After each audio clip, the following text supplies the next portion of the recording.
Hello friends, आप देख रहे हैं आपका चैनल शेयर बाज़ार विद आयुष। और दोस्तों, बात करेंगे इस वीडियो में किसके बारे में? ट्रम्प टैरिफ के बारे में। देखिए, ट्रम्प टैरिफ का पहला बड़ा इम्पैक्ट आज कह सकते हैं हमको देखने को मिल गया, जब ऑलमोस्ट कह सकते हैं ऑटो सेक्टर में गिरावट जो थी वो काफ़ी बड़ी होती हुई दिखी। और कुछ शेयर्स में तो आप कह सकते हैं काफ़ी तेज़ गिरावट भी हमको आज देखने को मिल गई due to Trump tariff. So friends, हुआ क्या? जो देखिए, डोनाल्ड ट्रंप कह सकते हैं 2 अप्रैल को लगातार कह रहे थे कि 2 अप्रैल रहेगा अमेरिका का लिबरेशन डे, 2 अप्रैल के दिन हम लगाएंगे टैरिफ। कह सकते हैं पहले ही दोस्तों उन्होंने टैरिफ वॉर को शुरू कर दिया, और कह सकते हैं ये बिल्कुल अनएक्सपेक्टेड था। और उसके बाद जो उनका स्टेटमेंट निकल कर आया वो अपने आप में दोस्तों काफ़ी चिंताजनक निकला बाजार के लिए। और क्या कहा उन्होंने कहा दिस इज़ परमानेंट।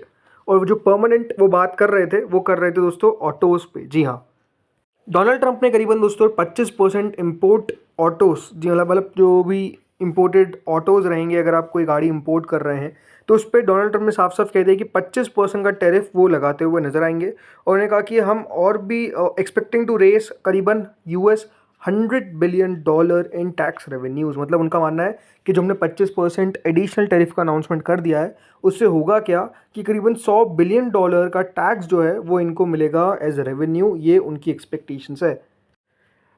कह सकते हैं दोस्तों, जो लगातार हम चिंता जाहिर कर ही रहे थे कि देखिए एक अनसर्टेनिटी है, ट्रम्प का पता नहीं कि देखिए वो कब किस पे टैक्स लगा दे, कब किस पे टैरिफ लगा दे। और वो एग्जैक्टली दोस्तों अब सिचुएशन जो है वो देखने को मिल रही है, और उसका असर भी आज के दिन पड़ता हुआ नजर आ गया। जब अनाउंसमेंट दोस्तों हुई कल अमेरिका में, बाजार बंद होने के बाद डोनाल्ड ट्रंप ने कहा कि हम 25% का जो टैरिफ है वो लगाने वाले हैं ऑटो इम्पोर्ट्स पे। यानी अगर आपको कोई भी ऑटो इंपोर्ट करनी है, कोई भी गाड़ी इंपोर्ट करनी है, तो उस पर आपको 25% तक का टैरिफ देना पड़ेगा। ये दोस्तों खबर निकल कर आ गई। अब इससे हुआ क्या? इससे होगा यही दोस्तों कि सबसे बड़ी दिक्कत अब ग्लोबल सप्लाई चेन में देखने को मिलेगी ऑटो मेकर्स को, कि अब उनको पता नहीं कि किस तरीके से यहाँ पर जो 25% टैरिफ है इसका सामना करना पड़े। और इससे होगा क्या? This will continue to spur growth, we will effectively be charging 25% tariff. ये दोस्तों ट्रंप ने कहा, राइट। उन्होंने कहा कि ये कंटिन्यू रहेगा। और दूसरी बात उन्होंने ये भी कहा कि अब 25% टैरिफ लगेगा। और बड़ी बात यही थी कि उन्होंने कहा कि इस बार तो ये परमानेंट है। जो हमेशा देखिए उनका स्टैंड रहता है कि वो अपने स्टैंड से पीछे हट जाते हैं, ये उन्होंने कहा कि इस बार हम परमानेंटली अनाउंस कर रहे हैं। अब इसका देखिए असर क्या है? असर यही होगा कि सबसे पहली बात तो टैक्स बढ़ता हुआ नजर आएगा अप्रैल के अंदर। उन्होंने इसका असर ये होगा कि अब जो कीमतें हैं, राइट, वो बढ़ती हुई नजर आएगी। और जो सेल्स है ऑटो कंपनीज की वो दोस्तों घटती हुई नजर आएगी। इसके अलावा ट्रंप ने ये भी इंसिस्ट किया कि इससे एक और जो बड़ा मूव होने वाला है वो ये है कि जो ऑटो मेकर्स है वो अपनी फैक्ट्रीज यूएस के अंदर लगाते हुए नजर आएंगे। इससे उनको इंकरेजमेंट मिलेगा, क्योंकि टैरिफ अगर अमेरिका लगा रहा है तो बेटर है कि अमेरिका में फैक्ट्रीज लगा ली जाए, ताकि अमेरिका के अंदर ही अगर उसका उत्पादन देखने को मिलेगा, राइट, वो प्रोडक्शन देखने को मिलेगा, तो इससे टैरिफ से वो कंपनीज बच सकती हैं। उन्होंने ये भी कहा कि encourage more factories in the US and what he calls a ridiculous supply chain stretching across the US, Canada and Mexico. मतलब वही है कि देखिए वो चाहते हैं कि सब जो भी कंपनीज़ है वो यूएस में आके अपना प्रोडक्शन करें, जो भी कंपनीज़ है वो यूएस में आके अपना प्रोडक्शन को बिल्ड करें।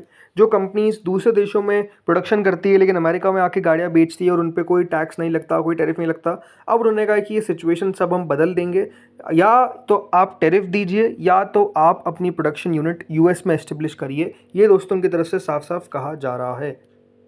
अब दोस्तों, इससे हुआ क्या कि हमारे यहाँ की जो ऑटो कंपनीज थी वहाँ पर गिरावट देखने को मिल गई, ऑटो स्टॉक्स में गिरावट देखने को मिल गई। आप देखिए auto stocks cracks up to 5% on Trump tariff. Tata Motors, Samvardhana Motherson top लैगार्ड्स। मतलब जो सबसे ज़्यादा आज के दिन गिरते हुए नजर आए उसमें टाटा मोटर्स और संवर्धन मदरसन है। और इसका जो असर है वो आप देख ही सकते हैं किस तरीके से पड़ता हुआ नजर आया। एक बार ध्यान रखिएगा, टाटा मोटर्स एक्सपोर्ट करती है जेएलआर को टू यूएस, राइट। और अपने आप में देखिए अमेरिका एक बहुत बड़ा मार्केट है फॉर जेएलआर, और जिस तरीके से आप कह सकते हैं खबर निकल कर आई उसका असर पड़ता हुआ देखने को मिला। इसके अलावा संवर्धन मदरसन इंटरनेशनल में भी गिरावट देखने को मिल गई। ये बात ध्यान रखिएगा, ये भी यूरोप के अंदर ऑपरेट करता है और स्टॉक ऑलमोस्ट 7% तक गिरता हुआ नजर आ गया। लेकिन उसके बाद स्टॉक में थोड़ी बहुत रिकवरी भी देखने को मिली with declines of 2.6% after favourable views by CLSA. CLSA का व्यू पॉजिटिव आया था स्टॉक पे, इसके कारण स्टॉक रिकवर कर गया, बट स्टिल 2.6% के डिक्लाइन के साथ ही बंद हुआ है। अशोक लीलैंड के अंदर दोस्तों आज गिरावट देखने को मिली, वो भी बिगेस्ट लूजर था। लेकिन उसके पीछे का रीज़न अगर देखा जाए तो बहुत सारे कुछ डेवलपमेंट्स हुए हैं, कुछ प्रमोटर्स के डेवलपमेंट हुए हैं, वो भी एक बड़ा कारण है। और कंपनी ने अनाउंस भी किया है कि वो अपना मैन्युफैक्चरिंग हॉल्ट करेंगे at its UK electric bus subsidiary, right. उसके अलावा जैसे आपने बताया कि जो हिंदुजा ऑटोमोटिव है, राइट। इनके प्रमोटर उन्होंने 30% होल्डिंग को प्लेज रखा है, करीबन 6,400 करोड़, जिसके कारण भी आप कह सकते हैं गिरावट देखने को मिली। बट नो डाउट दोस्तों काफ़ी सारे शेयर्स थे जो आज प्रेशर में आते हुए देखने को मिले इस खबर के बाद। पूरा ऑटो इंडेक्स की अगर आप देखेंगे आज के दिन नीचे जाता हुआ देखने को मिला है। लेकिन कह सकते हैं सबसे बड़ा लूजर जो था वो दोस्तों टाटा मोटर्स था, क्योंकि मॉर्गन स्टैनली ने वॉर्न भी किया है कि JLR को बड़ा हिट देखने को मिल सकता है as US tariff loom, right. तो टाटा मोटर्स को लेकर आप कह सकते हैं अपने आप में थोड़ी सी मुसीबतें बढ़ती हुई देखने को मिल रही है। वैसे स्टॉक देखिए अपने आप में काफ़ी one of the worst performer रहा है, अभी जिस तरीके से स्टॉक ट्रेड कर रहा है लगातार दोस्तों गिरता हुआ देखने को मिल रहा है। और आज कह सकते हैं जैसे ही खबर निकल कर है इस पर स्टॉक में और गिरावट देखने को मिल गई। और अब यहाँ पर मॉर्गन स्टैनली ने क्या कहा है, मॉर्गन स्टैनली ने देखिए यहाँ पर रेस किया है the alarm warning of potential earnings hit for JLR as the tariff set to take on effect on April 2nd, right. इससे असर पड़ता हुआ देखने को मिलेगा JLR के ऊपर, क्योंकि एक अनसर्टेनिटी है ग्लोबल ऑटो लैंडस्केप को लेकर। जो डिटेल्स है अभी भी आप कह सकते हैं थोड़ी आना बाकी है, बट स्टिल जो असर है वो साफ साफ देखने को मिल गया। और इसी कारण दोस्तों टाटा मोटर्स में आज इस तरीके का फॉल आपने विटनेस किया। US जो है वो ऑलमोस्ट 23% JLR की सेल्स रखता है FY24 के अंदर, और 15% अगर आप देखेंगे टाटा मोटर्स का जो कंसोलिडेटेड रेवेन्यू है वो दोस्तों US से आता है। अब क्योंकि इम्पोर्टेंस काफ़ी है America for Tata Motors specifically for JLR, तो अपने आप समझ सकते हैं अगर JLR के पास यहाँ पर ऑप्शन रहेगा, right. JLR has 3 medium term options. पहला तो ये है कि वो अपना जो भी एक्सपेंसेस होगा वो पास कर देंगे टू कस्टमर्स। दूसरा, या तो वो अपने एक्सपेंसेस को कट करे, या फिर तीसरा हिट को एब्जॉर्ब करे, राइट। अगर कंपनी इस खर्चे को सहन करना खुद चाहती है तो इससे होगा क्या, कंपनी के मार्जिन्स पे ऑलमोस्ट 200 बेसिस पॉइंट का असर आ जाएगा। इससे 8.3% कंपनी का जो FY26 का EBIT है उसमें आपको डाउन साइड देखने को मिल सकता है। जो फ्री कैश फ्लो है उस पर भी इम्पैक्ट आता हुआ देखने को मिलेगा। और JLR को फिर कंसीडर करना पड़ेगा कि एक US में मैन्युफैक्चरिंग फैसिलिटी खोल लेनी चाहिए ताकि ये जो असर है ये असर ना पड़े कंपनी के ऊपर। तो ये अपने आप में देखिए कंपनी का ऑप्शन है, बट आप समझ सकते हैं ये प्रॉब्लम है।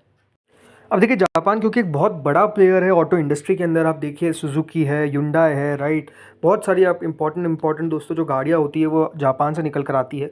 तो जापान की तरफ से भी स्टेटमेंट निकल कर आया, और ये जो स्टेटमेंट था ये वहाँ के प्राइम मिनिस्टर इशिबा की तरफ से आया।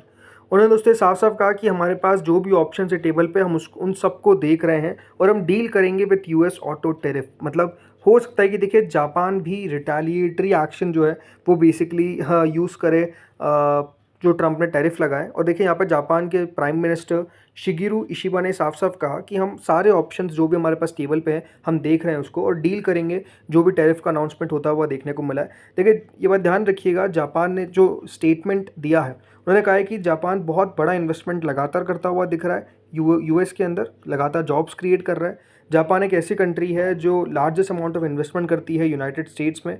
सो we wonder if it makes sense for Washington to apply uniform tariff to all countries, right. मतलब उनका कहना है कि क्या ये सही है कि जो कंट्री निवेश कर रही है उस पर भी आप इस तरीके के टैरिफ लगा रहे हैं। उन्होंने कहा कि that is a point we have been making and will continue to do so. ये दोस्तों की तरफ से साफ साफ कहा है। देखिए एनालिस्ट का मानना है कि अगर टैरिफ जिस तरीके से लगाए गए 25%, इससे जापान की इकोनॉमी पे बहुत बड़ा असर आ सकता है, क्योंकि जापान की इकोनॉमी याद रखिएगा ऑटो एक्सपोर्ट्स पे काफ़ी ज़्यादा निर्भर है। तो आप समझ सकते हैं कि इससे जापान की इकोनॉमी को तगड़ा झटका लग सकता है, क्योंकि 25% टैरिफ, एक बात ध्यान रखिए, बहुत बड़ा आंकड़ा होता है। तो ये अपने आप में कह सकते हैं दोस्तों जो टैरिफ वॉर की चिंताएं हैं वो अब अपने आप में फिर और बढ़ती हुई दिख रही है। और एक बात ध्यान रखिएगा, अभी 2 अप्रैल की तारीख तो आना बाकी है। 2 अप्रैल को जिस तरीके से डोनाल्ड ट्रंप लगातार कह रहे हैं कि हम बड़े एक्शंस लेंगे, जो एक्शंस अगर उनके द्वारा लिए गए तो ये बात ध्यान रखिएगा इसका वर्ल्ड इकोनॉमी पे बहुत बड़ा असर आएगा। और ऑब्वियस बात है नेगेटिव ही है, कोई पॉजिटिव तो असर आएगा नहीं। तो देखते हैं दोस्तों आगे होता क्या है। बाकी इस वीडियो में इतना ही था। होपफुली वीडियो आपको बढ़िया लगा होगा। अगर आपको बढ़िया लगा वीडियो तो प्लीज़ लाइक करिएगा, चैनल से पहली बार जुड़े हो सब्सक्राइब करिएगा। Thank you friends for watching this video.